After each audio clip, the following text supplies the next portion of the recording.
मुरांबा मालिकेच्या आजच्या भागाचे अपडेट जाणून घेऊया आपल्या आजच्या या व्हिडिओमध्ये. चला तर मग सुरुवात करूया. तर आता इकडे अक्षय विचारत असतो की नक्की तू कोणाला बोलवलंयस आत्या आपल्या घरी केळवणाला. त्याबरोबर त्या ठिकाणी साई आणि रमा पोहोचतात. साई म्हणत असतो मला आणि माझ्या होणाऱ्या बायकोला. आणि मग साई आता रमाच्या खांद्यावरती अलगच हात ठेवतो. त्याबरोबर इरावती आत्या त्या ठिकाणी येते आणि म्हणत असते वा वा वा, अगदी योग्य वेळेवर आलात. शुभश्त शिक्रम, दोघंही किती छान दिसताय, वा किती गोड.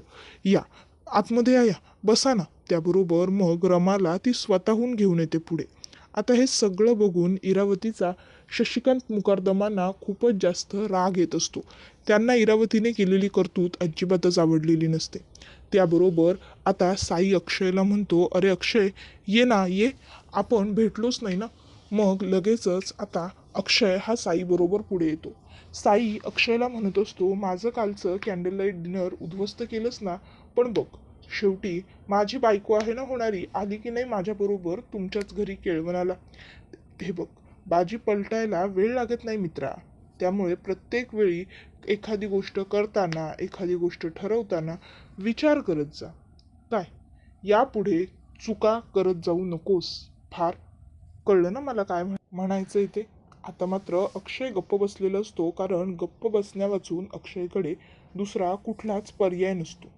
आता मग लगेचच इकडे पुढे साईच म्हणतो चला आता भुका लागल्यात, बसूया ताटांवर. आणि मग आता लगेचच आता ते दोघं जण एकमेकाच्या बरोबर बसलेले असतात. आई आजींना सुद्धा हे सगळं बघून खूप वाईट वाटतं. त्याबरोबर आता इरावती ही मुद्दामूनच आई आजींना म्हणते तू जरा जाऊन पटकन आई आरतीचं ताट घेऊन येशील का. त्यावर आई आजी तिच्याकडे बघायला लागतात. त्यावर ती म्हणते अगं तूच म्हणतेस ना सगळं सादर संगीत व्हायला हवं, म्हणून तुला सांगते. त्यावर आई आजी म्हणत असतात इरावती तुला काय बोलतेस ते तुझं तुला तरी कळतंय का, की उगाचच्या उगाच फक्त बोलायचं म्हणून बोलतेस. त्यावर इरावती म्हणते अगं मी काय चुकीचं बोलले, खरोखर मी अगदी मनापासून म्हटलं की या सगळ्यातलं आपल्या घरात तुला जास्त कळतं, म्हणून मग मी तुला सांगितलं. असो चल, तुला जायचं नसेल ना ताट आणायला तर काही हरकत नाही, मी ताराला सांगते. तारा, जा बाळा, तू घेऊन ये ग ताट. त्याबरोबर ती म्हणते की हो, आणि ती लगेचच औक्षणाचं ताट आणण्यासाठी तिकडनं ताराला पाठवते. ताराही पटकन जाते. इरावती म्हणत असते की चला आता कसं सगळं छान होऊ द्या. काय, अगदी साद्र संगीत. त्याबरोबर आता इकडे लगेचच इरावती ही म्हणते मी जरा आलीच हा, आलीच. आणि मग ती तिकडनं आतमध्ये तिच्या खोलीत जाते. आता इकडे रमाला आठवत असतं की साईच्या आईने सांगितलंय की मी प्रत्येक वेळी तुझी परीक्षा घेणार आहे. मी आतापर्यंत जे सगळं केलं ते सगळं मुद्दामून केलं. मग आता रमा ही साईला म्हणते साई, तुम्ही एवढे लांब का बसलाय, जरा जवळ या ना, खूप अंतर आहे ना हे. त्याबरोबर साई रमाच्या बाजूला खुर्ची सरकून बसतो. त्याबरोबर इकडे साई आता आरोहीला बोलवतो. आरोही बाळा इकडे ये. त्याबरोबर आरोही अक्षयकडे बघते. अक्षय खुणवतो जा. आरोही पुढे सरसावते. त्यानंतर साई हा आरोहीला एक गिफ्ट देतो आणि म्हणतो आरोही बाळा हे तुझ्यासाठी घे. त्याबरोबर आरोही लगेचच अक्षयकडे बघते. अक्षय तिला नकारार्थी पद्धतीने मान खुणावतो आणि नको म्हणतो. त्याबरोबर रमा ही आरोहीला म्हणते आरोही बाळा घे ना, तुझ्यासाठीच आहे. त्याबरोबर मग मात्र आरोहीचा नाईलाज होतो आणि आरोही ते गिफ्ट घेते. गिफ्ट घेत असताना सुद्धा बिचाऱ्या आरोहीचे हात थरथर कापत असतात. ती ते गिफ्ट घेते आणि मग ती लगेचच साईला विचारते इथे माझे बाबा बसायला हवे होते ना आई बरोबर, तुम्ही का बसलाय. त्याबरोबर मग लगेचच साई गप्प बसतो. तर रमा ही आरोहीला म्हणते आरोही बाळा इकडे ये. आणि मग आरोही रमाच्या शेजारी येऊन उभी राहते. रमा आरोहीचे दोन्ही हात पकडते आणि आरोहीला म्हणत असते हे बघ आरोही, आता मी तुझ्या सगळ्या प्रश्नांची उत्तरं नाही देऊ शकत बाळा सध्या, पण तू जशी जशी मोठी होत जाशील ना तसं तुला सगळं आपोआप कळत जाईल. कळलं ना. आता माझं लग्न साईन बरोबर होणार आहे. यापुढे प्रत्येक वेळी माझ्या शेजारी साईच असणार आहेत. कळलं. त्याबरोबर आता रमाने असं म्हटल्यावर आरोही म्हणते मग तू माझी आई नसशील का. त्यावर रमा म्हणते अगं नाही ग, तुझी आई तर मी आहेच ना, तुझी आई मी कायम असणार आहे आरोही. कळतंय का. फक्त तुझ्या बरोबर माझ्या बरोबर साई असतील तिथे. कळलं ना. त्याबरोबर आता आरोहीला कळत नसतं. रमा म्हणते मला माहिती आहे बाळा, तुला नाहीच समजणार आहे एवढ्यात सगळं, पण प्लीज हा, माझ्या या निर्णयाचा कधीच तुला त्रास नाही होणार, एवढं बोलून रमा आरोहीला घट्ट मिठी मारते. त्याबरोबर इकडे आता संध्या हितने इरावतीला फोन केलेला असतो. आता इरावती म्हणत असते, बाप्पा काय भारी प्लॅन केला हो तुम्ही. नाही म्हणजे असलं पण काही होऊ शकतं असं वाटलंच नव्हतं नाही मला. तुम्ही तर काय खतरनाक प्लॅन केलाय. वा वा, प्लॅन करणं की नाही कोणीतरी तुमच्याकडनं शिकलं पाहिजे. काय जबरदस्त प्लॅन, वा. त्याबरोबर आता लगेचच तिकडे इरावती म्हणते, मग शेवटी इरावती नाव आहे माझं, मी प्लॅन केलेले असेच वर्क होतात, समजलं ना. त्याबरोबर लगेचच आता इकडे पुढे ती म्हणत असते, भारी भारी एकदम भारी. त्याबरोबर आता लगेचच आता इरावती म्हणते की भारी, अगं अजून तर काहीही झालेलंच नाहीये, आता सगळं व्हायचं बाकी आहे. ते अक्षयला वाटतं ना की तो खूप हुशार आहे, त्याला सगळं जग कळतं, पण त्याला सुद्धा आता कळायची वेळ आली आहे की नाही बाबा, मी त्याच्यापेक्षा 4 पावसाळे जास्त पाहिलेले आहेत, मग मला जास्त कळतं, मी जे म्हणते ते बरोबर आहे, ती रमा त्याला कधीच मिळणार नाहीये, म्हणून हा सगळा घाट घातलाय मी. कळलं ना तुला. आता बघ, पुढे पुढे अजून मी काय काय करत चालले ते बघतच जातो फक्त संध्या. त्यावर संध्या म्हणते, म्हणजे अजून काय करणार आहे आता तुम्ही. त्याबरोबर इरावती म्हणते, अगं तू बघ ग, हा तर फक्त ट्रेलर होता, पिक्चर तर अजून पुढे बाकी आहे. त्याबरोबर आता लगेचच संध्या म्हणते, मी तिथे असायला हवं होता. त्यावर इरावती म्हणते, अगं तू जरी नसशील तरी काय झालं, आमची तारा आहे की नाही, तारा तुला सगळं लाईव्ह दाखवेल, तू फक्त बघ काय. त्याबरोबर इरावती लगेचच असं म्हटल्यावर मग आता पटकन साईची आई म्हणते, वा वा, म्हणजे तुम्ही नातीले बिन तयार करून घेतलं होय, वा, मस्तच आहे की. त्याबरोबर इरावती म्हणते, मग मस्त तर असणारच ना, गुरु मस्त असला की शिक्षकामुळे विद्यार्थी उत्तम असतोच काय. त्याबरोबर मग लगेचच आता इरावती ही तिला सांगते, जा तारा तू फुटेज सुरू कर, तोपर्यंत मी आले. त्यावरती म्हणते हो. इरावती तिला सांगते, लक्षात ठेव कोणाला कळता कामा नाही काय. त्यावरती होकार देते आणि जाते. त्यानंतर मग आता पुढे इकडे अक्षय आता स्वतःचा हात आपटून राग काढत असतो. शशिकांत मुकारदम त्याच्या जवळ येतात आणि त्याला सांगत असतात, बछड्या, अरे काय सुरू आहे तुझं, का असा तू स्वतःवर राग काढतोयस, थांबव हे सगळं, काय चाललंय तुझं. अरे चिडू नकोस, अरे हा खेळ आहे ना, या खेळात कधी तू जिंकणार कधी साई जिंकणार, असंच होईल. त्याबरोबर अक्षय म्हणत असतो, बाबा मला त्याचा राग आलेलाच नाहीये, कळतंय का तुम्हाला, मला काही वाटत नाहीच आहे त्या सगळ्याचं, मला राग या गोष्टीचा येतोय की हे सगळं माझ्याच आत्याने रचलंय हो. आत्याला कोणी सांगितलं होतं त्यांना इकडे आपल्याकडे केळवणाला वगैरे बोलवायला, काय गरज होती आत्याला ह्या नसत्या उठाठेवी करायची. त्याबरोबर शशिकांत मुकारदम म्हणतात, अरे मग जा आणि सरळ तू इरावतीला विचार ना प्रश्न, तू स्वतःवर राग काढून स्वतःला त्रास करून घेऊन असं काय मिळणार आहे बरं तुला. अ जा, इरावतीला विचार की का केलंय तिने हे सगळं, कशासाठी केलं, काय मिळालं, विचार जा तिला.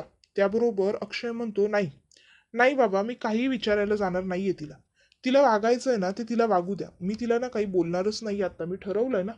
असो, मला खरं तर रमाचं कळत नाहीये, तिने ठरवलंय ना तिच्या सुखाचा विचार करायचा, एवढ्याशा चिमुरडीच्याही मनाचा तिने विचार केला नाही. आरोहीने तिला विचारलं त्यावेळी कसं पटकन उत्तर दिलं तिने, यापुढे माझ्याबरोबर साई असतील म्हणून. हा, हे बोलताना तिला काहीच वाटलं कसं नाही.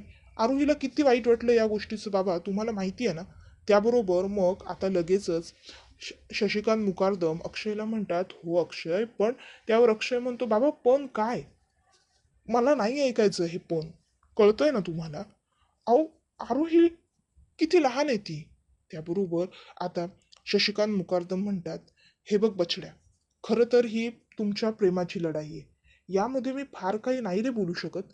नाही म्हणजे जर तुझी दुश्मनी एखाद्या गँग बरोबर किंवा एखाद्या भाई बरोबर असती ना, तर तुझ्या बापाने छातीचा पिंजरा खोलून कोट केला असता तुझ्यासाठी.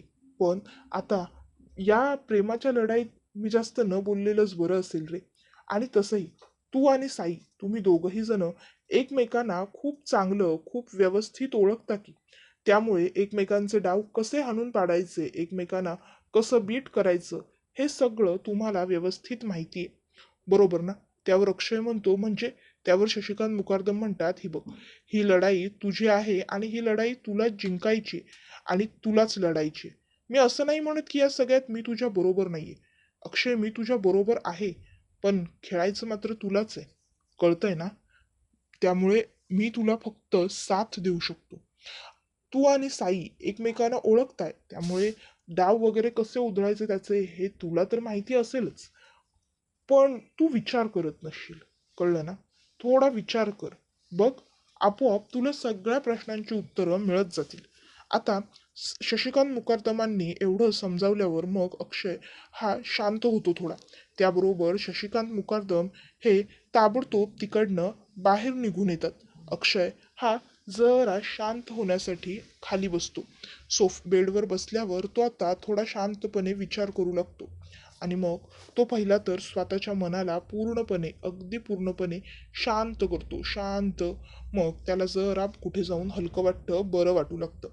त्याबरोबर आता इकडे ह्या ठिकाणी बाहेर इरावतीने जेवण आणलेलं असतं साईसाठी आणि रमासाठी. इरावती ही त्या दोघांनाही विचारते, काय मग जेवणाची अशी मस्त भरलेली गरम गरम ताटं बघून भुका लागल्या असतील ना तुम्हाला दोघांना? मग चला आता जेवायला सुरुवात करा. त्यावर आता लगेचच साई आणि रमा हे दोघंही जण ताटात घास मोडायला घेणार असतात. त्यावेळी इरावती लगेचच म्हणते की नाही नाही थांबा. अरे असं काय करताय? सगळं रीतीभातीप्रमाणे व्हायला हवं, सगळं रीतीभातीप्रमाणे व्हायला हवं असं बोलतोय ना, तरीही असं कराल? त्याबरोबर पुढे आता इरावती म्हणते, तुम्ही दोघांनीही पहिले उखाणे घ्या, एकमेकांना घास भरवा. साई पहिला तू. त्यावर साई म्हणतो, नाही नको, काय गरज आहे? त्याबरोबर इरावती म्हणते, अरे असं काय करतोयस, घे ना उखाणा. त्याबरोबर आता रमा सुद्धा लगेचच त्याला जबरदस्ती करत म्हणते, साई घ्या ना उखाणा. आता रमाने सुद्धा उखाणा घ्यायला सांगितल्यामुळे मग मात्र आता साईचा नाईलाज होतो. आणि साई म्हणतो, बरं ठीक आहे, घेतो. आणि मग आता तो रमासाठी एक सुंदर उखाणा घेऊ लागतो. आणि त्या उखाण्यामध्ये आता तो रमाचं नाव घेतो. संध्या म्हणते, वा वा वा, काय छान उखाणा घेतला साई, आता घास भरव रमाला. मग लगेचच साई रमाला घास भरवतो. आता संध्या म्हणते, आता वा रमा, साईने तर छान उखाणा घेतलाय, आता तू सुद्धा छान उखाणा घे आणि तुझ्या नवऱ्याला, ओ सॉरी, होणाऱ्या नवऱ्याला घास भरव. घे घे, छान उखाणा घे. त्यावेळी मग रमा सुद्धा आता उखाणा विचार करत असते, ती आठवत असते. त्यावेळी शशिकांत मुकादम तिकडे असतात. ते लगेच म्हणतात, काय झालं, उखाणा आठवत नाहीये का? की तुम्हाला या लग्नात रसच नाहीये काय? त्याबरोबर लगेचच आता इरावती शशिकांत मुकादमांकडे येते आणि म्हणते, दादा अरे काय चाललंय तुझं, हे सगळं काय बोलतोयस? त्यावर शशिकांत मुकादम म्हणतात, हा काय चुकीचं बोललो मी, बरोबरच बोलतोय ना, बघ की उखाणा सुचतच नाहीये त्यांना. त्याबरोबर मग रमा म्हणते, आठवेल मला. त्याबरोबर आता लगेच शशिकांत मुकादम म्हणतात, बघा हिला उखाणा आठवत नाही, संसार काय नेटाने करणार? त्यावर रमा म्हणते, संसार आम्ही चांगलाच करू हा. आणि मग ती उखाणा सुद्धा आता साईसाठी छान घेते.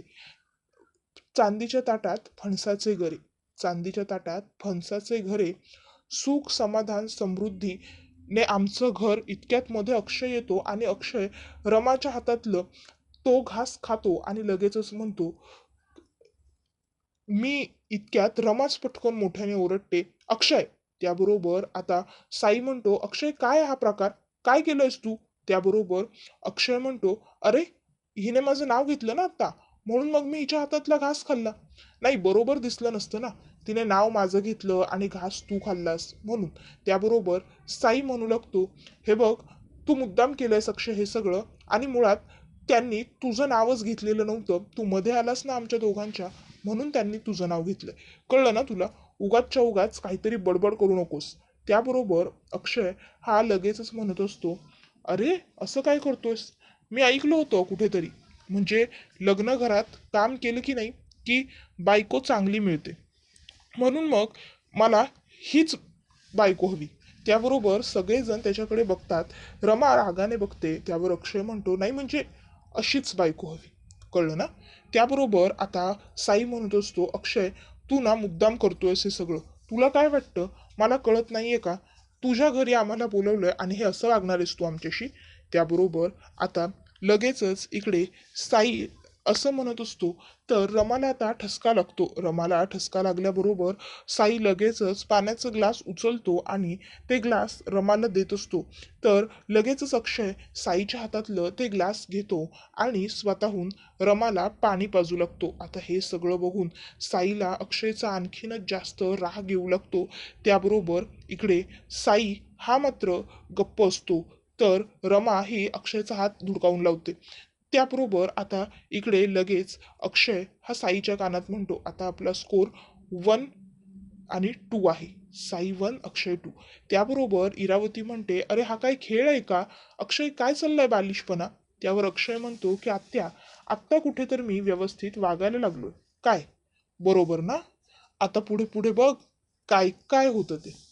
लक्षात ठेव, सगळं पुढे चांगलंच होणार. त्याबरोबर इकडे रमाला मात्र खूपच जास्त राग येत असतो. पण गप्प राहण्या वाचून तिच्याकडे काहीही पर्याय नसतो. तारा हा सर्व प्रकार आता लाईव्ह वरती दाखवत असते संध्याला. संध्या सुद्धा हे सगळं बघत असते. त्यानंतर आता रमा ही काय करू असा विचार करत असते. तर आता रमा ही ऑकवर्ड झालेली असते अक्षयने पाणी दिल्यामुळे. रमा अक्षयवर चिडते सुद्धा. पण मग साई रमाला शांत राहायला सांगतो. तर अक्षय हा लगेचच साईला म्हणतो, अरे बाबा, तू तिला फक्त शांत राहायला लावू नको. नाही काय ना, सध्या तिचं टेम्परेचर खूप हाय झालंय. ते कसं बरोबर मॅनेज करायचं हे फक्त मलाच माहितीये. ते इतर कोणाला जमणार नाही काय. त्याबरोबर लगेचच आता अक्षय म्हणतो, रमा शांत हो ग जरा, शांत हो. विचार फार तू करू नकोस काय. त्याबरोबर आता लगेचच साई म्हणत असतो, हे सगळं ना तू मुद्दाम करतोयस, तुला काय वाटतं मला कळत नाहीये का? त्यावर अक्षय म्हणतो, आत्ता तर करायला सुरुवात केली, पुढे पुढे बघ. त्याबरोबर मग लगेचच इकडे अक्षय हा म्हणायला लागतो की आता फक्त बघ पुढे पुढे मी काय काय आणि कसं कसं करत जातो ते. त्याबरोबर आता संध्या म्हणते, बरं पुरे झालं, पुरे. आता दोघांनी तुम्ही जरा शांतपणे ताटावर बसा आणि जेवून घ्या बरं. बसा. त्याबरोबर मग मात्र आता इकडे साईला इथं बसण्यात काहीही रस उरलेला नसतो. संध्या म्हणते, अरे असं काय करताय? प्लीज ऐका ना माझं थोडं. प्लीज बसा आणि आता शांतपणे जेवून घ्या. बसा बसा. असे ताटावरनं भरल्या उठू नये रे. बसून घ्या. त्याबरोबर मग साई लगेचच म्हणतो, रमा चला निघूया आपण इकडून. इथे थांबण्यात काही अर्थ नाहीये. आणि हो, त्याबरोबर आता लगेच संध्या म्हणते, अरे नका रे असं जाऊ. काय करताय हे असं? त्याबरोबर लगेचच इकडे साई म्हणतो, आणि हो, तुम्ही आमच्या लग्नाला यायची काही गरज नाहीये. नाही म्हणजे तसं आम्ही तुम्हाला आमंत्रण देणारच नाही आहोत, पण तरीही तुम्हाला येण्याची गरजही नाही आहे. येऊ नका. लांबूनच तुमचे आशीर्वाद आम्हाला खूप झाले. लांबूनच द्या आशीर्वाद तुम्ही. समजलं ना? रमा चला. त्याबरोबर मग आता लगेचच साई आणि रमा हे दोघही जण तिकडनं निघून जातात. आरुही मात्र तिथे शांत बसलेली असते. ती हा सर्व प्रकार बघत असते. काही बोलत नसते, काही नाही, काही नाही. ती शांत असते.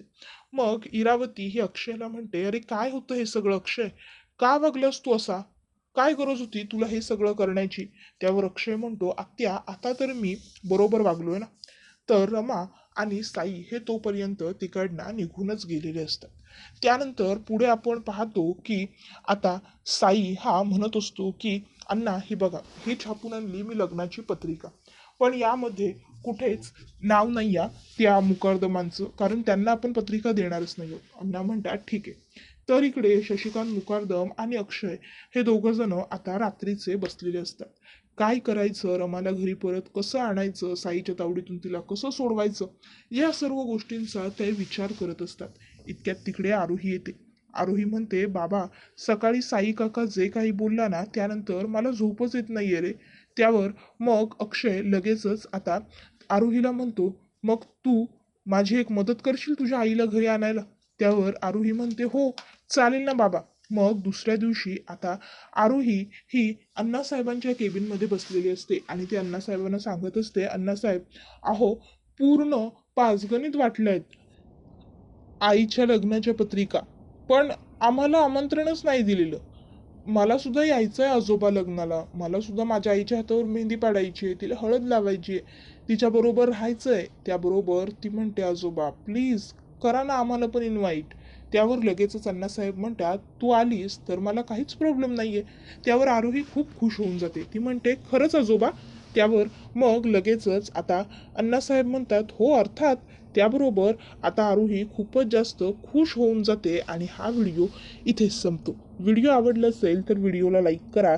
चॅनलवर नवीन असाल तर चॅनलला सबस्क्राईब करा आणि बेल आयकॉन आठवणीने प्रेस करा, जेणेकरून तुम्हाला पुढच्या प्रत्येक व्हिडिओचं नोटिफिकेशन मिळत जाईल आणि सर्व व्हिडिओंचा आनंद हा अगदी उत्तम पद्धतीने घेता येईल. धन्यवाद.